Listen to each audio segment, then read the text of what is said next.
পটুয়াখালীর পায়রা ১৩২০ মেগাওয়াট বিদ্যুৎ কেন্দ্রটির প্রথম ইউনিটের বিদ্যুৎ উৎপাদন দীর্ঘ ১৪ দিন পর চালু করা হয়েছে। সোমবার বিকাল ৪:৩০টার দিকে এ ইউনিটটির বিদ্যুৎ উৎপাদন শুরু করে কর্তৃপক্ষ। গত ১৬ ডিসেম্বর সকালে পার্শ্ববর্তী পটুয়াখালী ১৩২০ মেগাওয়াট বিদ্যুৎ কেন্দ্র উৎপাদনে আসার লক্ষ্যে সঞ্চালন লাইন সংস্থাপনের জন্য পিডিপির নির্দেশনায় এই কেন্দ্রটির বিদ্যুৎ উৎপাদন বন্ধ করে দেয়া হয়। বর্তমানে প্রথম ইউনিটের বিদ্যুৎ উৎপাদন কার্যক্রম শুরু হলেও এই কেন্দ্রের রক্ষণাবেক্ষণের জন্য এখনও বন্ধ রয়েছে দ্বিতীয় ইউনিটের বিদ্যুৎ উৎপাদন। বিষয়টি নিশ্চিত করেছেন পায়রা ১৩২০ মেগাওয়াট তাপবিদ্যুৎ কেন্দ্রের সহকারী ব্যবস্থাপক শাহ মনি জিকো।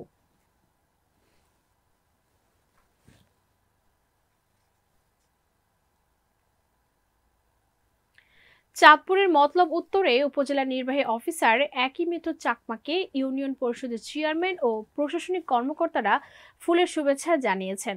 ৩১ ডিসেম্বর মঙ্গলবার দুপুরে উপজেলা নির্বাহী অফিসারের সভাকক্ষে উপজেলা নির্বাহী অফিসার একই মিত্র চাকমার বিদায় উপলক্ষে ইউপির চেয়ারম্যান ও প্রশাসনিক কর্মকর্তা এই ফুলের শুভেচ্ছা জানান।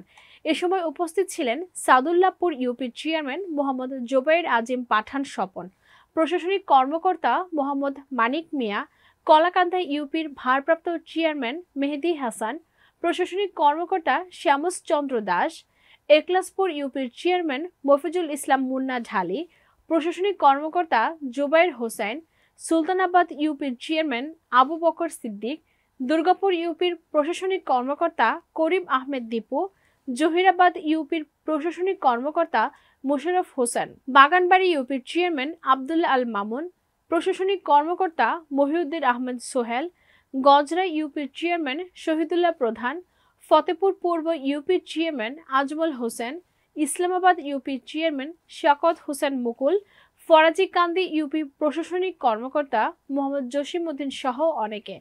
এ সময় উপজেলা নির্বাহী অফিসার একই মিত্র চাকমা চেয়ারম্যানদের উদ্দেশ্যে বলেন, আমি অত্র উপজেলায় ১ বছর ১ মাস আমার কর্মজীবনে আপনাদের ভালোবাসা ও সকল কাজে সহযোগিতা পেয়েছি।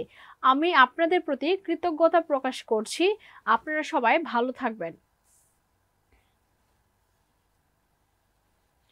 কুমিল্লার চৌদ্দগ্রামে কিশোর গ্যাং লিডার ও স্থানীয় মাদক আবু বকরকে গ্রেফতারের দাবি জানিয়ে সংবাদ সম্মেলন ও মানববন্ধন করেছে গ্রামবাসী। উপজেলার কনকাপৈত ইউনিয়নের বসকরা গ্রামে এই কর্মসূচি পালিত হয়।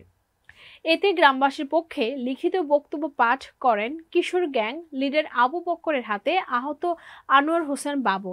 লিখিত বক্তব্যে তিনি বলেন, আমি একজন প্রবাসী। সালিশ বৈঠক চলাকালে আবু বকর গ্রামের গণ্যমান্য ব্যক্তিবর্গকে কটাক্ষ করে অপমানমূলক বিভিন্ন কথাবার্তা বলতে থাকে। এক পর্যায়ে আমি বিষয়টি নিয়ে প্রতিবাদ করি। এ বিষয়ে কথা কাটাকাটির এক পর্যায়ে আবু বকর হঠাৎ করে নিজ কোমরে লুকিয়ে রাখা একটি চাইনিজ কোরাল বের করে আমার মাথার মধ্যভাগে কোপ মারে। কোরালের কোপে আমি মাটিতে লুটিয়ে পড়ে গেলে আমার আপন ছোট ভাই আনোয়ার হোসেন বাবু এগিয়ে আসে। এই সময় ক্ষিপ্ত আবু বকর চাইনিজ কুড়াল দিয়ে তাকেও এলোপাতাড়ি কুপিয়ে গুরুতর আহত করে। একই সময় আবু বকরের মা এলাকার চিহ্নিত মাদক সম্রাজ্ঞী মনোয়ারা বেগম ও তার মেয়ে পাখি আক্তার এবং মেয়ে জামাতা আব্দুল হান্নান সহ কিশোর গ্যাং সদস্যরা মিলে উপস্থিত সবাই মারধর শুরু করে। এতে আমরা দুই ভাই সহ কয়েকজন গুরুতর আহত হই। সন্ত্রাসী আবু বকর, তার মা আনোয়ারা বেগম সহ তার পরিবারের আরও কয়েকজন সদস্য একাধিক মাদক মামলায় বেশ কয়েকবার জেল খেটেছেন। তাদের বিভিন্ন অত্যাচারে গ্রামবাসী অতিষ্ঠ। বিষয়টির সুষ্ঠু সমাধানের লক্ষ্যে মাদক সম্রাজ্ঞী মনোয়ারা বেগম, তার সন্ত্রাসী ছেলে আবু বকর সহ সকল আসামিদেরকে গ্রেফতার করে দৃষ্টান্তমূলক শাস্তি নিশ্চিত করা আজ সময়ের অন্যতম দাবি। সংশ্লিষ্ট প্রশাসনের ঊর্ধ্বতন কর্তৃপক্ষের নিকট অবিলম্বে উল্লেখিত সন্ত্রাসীদের গ্রেফতার করে আইনের আওতায় আনার জন্য জোরালো দাবি জানায় এলাকাবাসী। সংবাদ সম্মেলন শেষে এলাকার সর্বস্তরের লোকজন তাদের গ্রেফতারের দাবি জানিয়ে মানববন্ধন করে।